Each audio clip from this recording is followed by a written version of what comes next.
बार बार गांधी परिवार को घेरने के प्रयास में लगी रहने वाली भारतीय जनता पार्टी की वरिष्ठ नेता और मोदी सरकार की मंत्री स्मृति जुबिन ईरानी एक बार फिर से बुरी तरीके से सोशल मीडिया पर ट्रोल हो गई है। दरअसल ईडी ने कांग्रेस के पूर्व अध्यक्ष राहुल गांधी को नेशनल हेराल्ड केस में सम्मन भेजा था।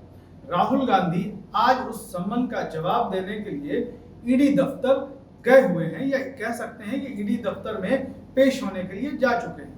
कांग्रेस ने इसको अपने पॉलिटिकल इवेंट की शक्ल दी और पिछले दिनों जो 5 राज्यों में विधानसभा के चुनाव हुए और कांग्रेस की हार हुई, उसके बाद कांग्रेस के कार्यकर्ताओं को उत्साहित करने के तौर पर इस मौके का इस्तेमाल किया।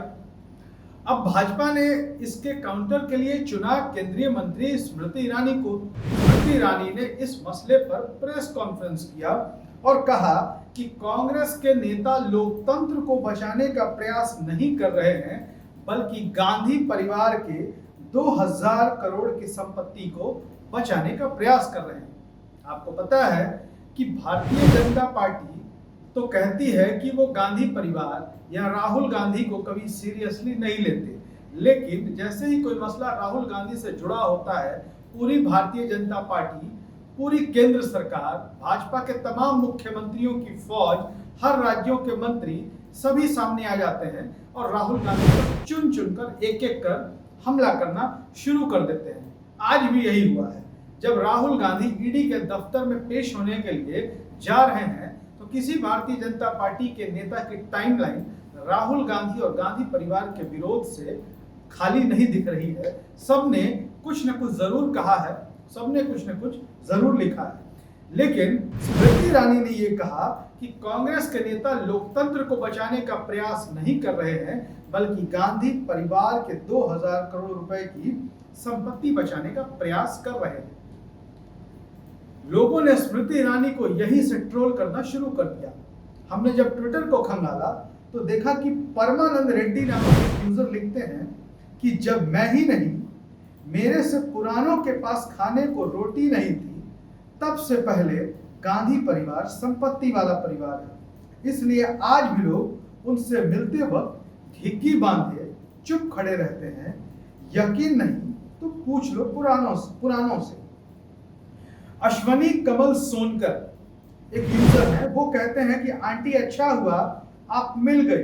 देखिए सिलेंडर कितना महंगा हो गया है। 500 रुपए वाला सिलेंडर अब 1000 रुपए का मिल रहा है। अब आप आदेश करें कि कब धरना करना है। पूछता है भारत नामक एक यूजर लिखते हैं, और बीजेपी के बड़े लीडर्स के बेटे लोग 50,000 करोड़ से ज्यादा का प्रॉपर्टी बना चुके हैं, उनके लिए एक वर्ड भी नहीं बोल सकती। 2000 करोड़ होम के बाद कांग्रेस 70 साल में ढंग का ऑफिस नहीं बना पाई, और सिर्फ दिल्ली में 500 करोड़ रुपए से ज्यादा का ऑफिस, और पूरे इंडिया में बीजेपी के ऑफिस कैसे बन गए हैं, लोग ये सवाल पूछने लगे। मुनाफ हकीम लिखते हैं कि आपके देश के स्वतंत्रता आंदोलन के कार्य और संपत्ति के योगदान के बारे में देश क्या नहीं जानता, मगर जितनी अपनी पारिवारिक संपत्ति पंडित जवाहरलाल नेहरू जी ने देश के विकास को स्वतंत्रता के तुरंत बाद दी थी, उसका मुकाबला आपकी 7 पुश्तें भी नहीं कर पाएंगी। सर्वोच्च बलिदान पिता और दादी ने दिया देश के लिए। स्मृति ईरानी सिर्फ यहीं तक ट्रोल नहीं हुई।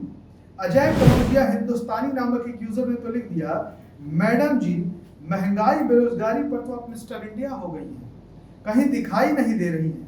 आज कैसे सामने आ गई, आप चौकीदार चोर है, यह बात श्योर है। भाग सिंह ये लिखते हैं कि अरे आप आ गए, कहाँ गायब थे, आपको कभी सास भी कभी बहू थी के सेट पर भी तलाशा मिले ही नहीं। आपको गैस सिलेंडर भी साथ लेकर आना चाहिए था।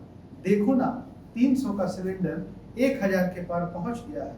आपको हकीकत नजर आती है या सरकार में आते ही तेल और गैस का कुआं आवंटित हो गया है।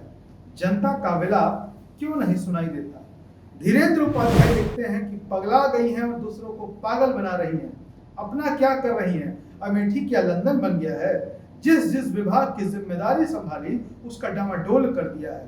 ऐसे लोग मंत्री बनने लायक नहीं है, पद की गरिमा तक तो बचा नहीं पाते हैं, अब गैस सस्ती मिल रही है।